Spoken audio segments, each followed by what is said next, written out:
हरे कृष्णा हरे कृष्णा हरे कृष्णा। आप सभी का वंदन करती हूँ, वंदन करती हूँ, वंदन करती हूँ, अभिनंदन करती हूँ, अभिनंदन करती हूँ। जया एकादशी व्रत कथा का, जया एकादशी व्रत कथा का को सादर समर्पित करती हूँ, सादर समर्पित करती हूँ। अब आइए जया एकादशी व्रत कथा के बारे में। माघ मास के शुक्ल पक्ष की जया एकादशी का व्रत अति महत्वपूर्ण, श्रेष्ठ और उत्तम है।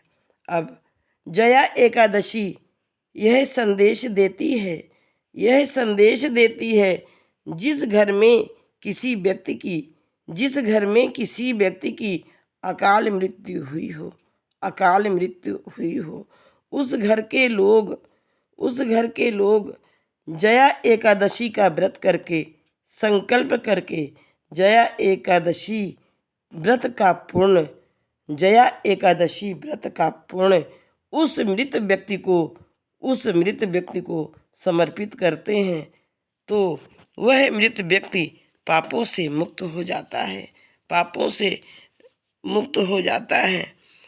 तो और सभी प्रकार के पापों से और पिशाच योनि से भी मुक्त हो जाता है।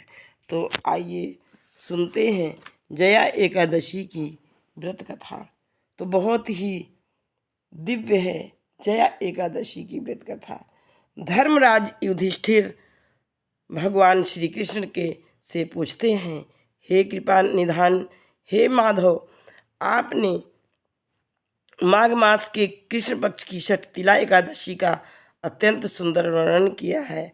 अब आप स्वेदज, अंडज, उद्भिज और जरायु चारों प्रकार के जीवों के उत्पन्न, पालन तथा नाश करने वाले हैं।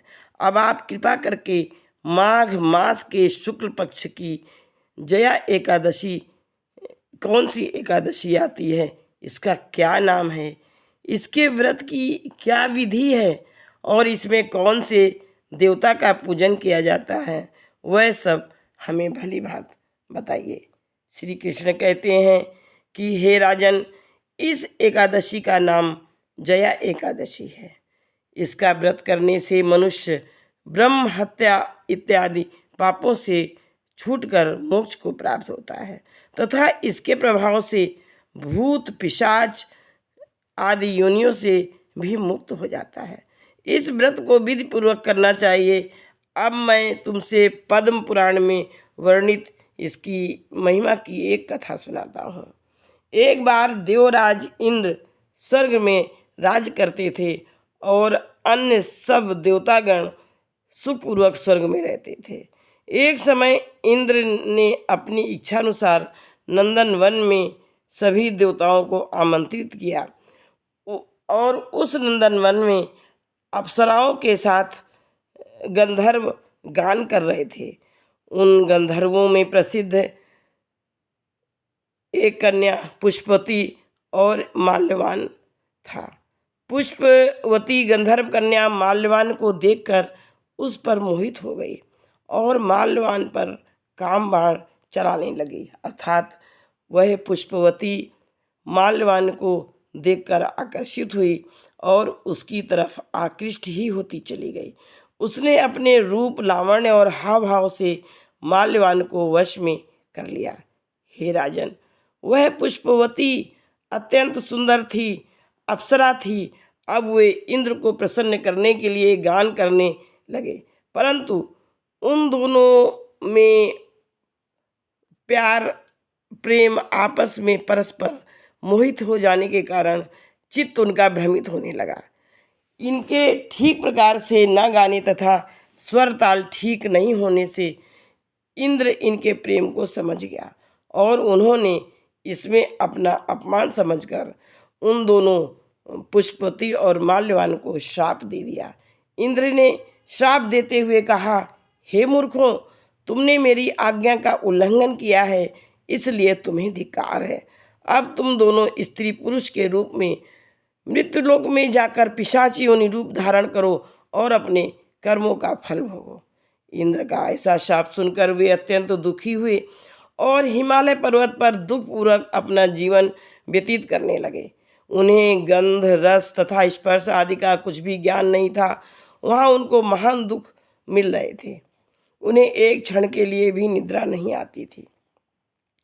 उस जगह अत्यंत शीत था, इससे उनके रोंगटे खड़े रहते थे। शीत की वजह से दांत किटकिटाते थे। एक दिन पिशाच ने अपनी पत्नी से कहा कि पिछले जन्म में हमने ऐसे कौन से पाप किए थे जिसको हमको यह दुख प्राप्त हुआ है। इस पिशाच योनि से तो नरक के दुख सहना ही उत्तम है, अतः हमें अब किसी प्रकार का पाप नहीं करना चाहिए। इस प्रकार विचार करते हुए वे अपने दिन व्यतीत कर रहे थे। दैव योग से तभी माघ मास में शुक्ल पक्ष की जया नामक एकादशी आई।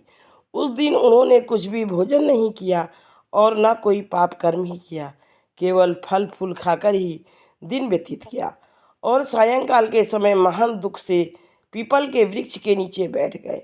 उस समय सूर्य भगवान अस्त हो रहे थे। उस रात को अत्यंत ठंड थी, इस कारण वे दोनों शीत के मारे अति दुखित होकर मृतक के समान आपस में चिपटे हुए पड़े रहे। उस रात्रि को उनको निद्रा भी नहीं आई। हे राजन, जया एकादशी के उपवास और रात्रि के जागरण से दूसरे दिन प्रभात होते ही उनकी पिशाच योनि छूट गई। अत्यंत सुंदर गंधर्व और अप्सरा की देह धारण कर सुंदर वस्त्र आभूषणों से अलंकृत होकर उन्होंने स्वर्ग को प्रस्थान किया। उस समय आकाश में देवता उनकी स्तुति करते हुए पुष्प वर्षा करने लगे। स्वर्ग में जाकर इन दोनों ने देवराज इंद्र को प्रणाम किया। इंद्र इनको पहले रूप में देखकर अत्यंत आश्चर्यचकित हुआ और पूछने लगे कि तुमने अपनी पिशाच योनि से किस तरह छुटकारा पाया, वह सब मुझे बताओ। माल्यवान बोले कि हे देवेंद्र, भगवान विष्णु की कृपा और जया एकादशी के व्रत के प्रभाव से ही हमारी पिशाच देह छूटी है। तब इंद्र बोले कि हे माल्यवान, भगवान की कृपा और एकादशी का व्रत करने से न केवल तुम्हारी पिशाच योनि छूट गई, वरन हम लोगों के भी तुम वंदनीय हुए हो, क्योंकि जो व्यक्ति विष्णु और शिव के भक्त हैं वे हम लोगों को अति वंदनीय हैं। अतः आप धन्य हैं। आप पुष्पवती के साथ जाकर विहार करो। भगवान श्री कृष्ण कहते हैं कि हे राजा युधिष्ठिर, इस जया एकादशी के व्रत से बुरी योनि छूट जाती है। जिस मनुष्य ने इस एकादशी का व्रत किया है उसने मानो सब यज्ञ जप दाना आदि कर लिए। जो मनुष्य जया एकादशी का व्रत करते हैं वे अवश्य 1000 वर्ष तक स्वर्ग में निवास करते हैं। तो अब आइए जानते हैं कि यह जया एकादशी किस प्रकार से महत्वपूर्ण है। कहते हैं कि यह जया एकादशी यह संदेश देती है कि अगर मृत्यु लोक में जिस घर में किसी भी व्यक्ति की अकाल मृत्यु हुई हो, उस घर के लोग यदि जया एकादशी का व्रत करके ब्रह्म मुहूर्त में उठ करके स्नान करके विधिपूर्वक संकल्प करके भगवान माधव के नारायण रूप का स्मरण करके जया एकादशी का व्रत विधि विधान पूर्वक करते हैं और इस दूसरे दिन पारण विधिवत पारण करके व्रत के पुण्य का फल उस व्यक्ति को समर्पित कर देते हैं, तो वह मृत व्यक्ति पापों से मुक्त हो जाता है और उसकी जो पिशाच योनि होती है वह भी छूट जाती है। कहते हैं कि यदि किसी व्यक्ति ने जीवन में भ्रूण हत्या की हो, अगर उसके पूर्वज पिशाच योनि में भूत प्रेत पिशाच की योनि में पड़े हुए हैं, बड़े से बड़े पाप और बड़े से बड़े संताप इस जया एकादशी के करने से मिट जाते हैं। तो आइए जानते हैं यह जया एकादशी का व्रत कब करना है। जया एकादशी का व्रत 28 जनवरी से प्रारंभ होगा और 29 जनवरी को जया एकादशी का व्रत करना है, क्योंकि उदया तिथि के अनुसार ही जया एकादशी का व्रत किया जाता है। अब इस जया एकादशी का पारण 30 जनवरी शुक्रवार को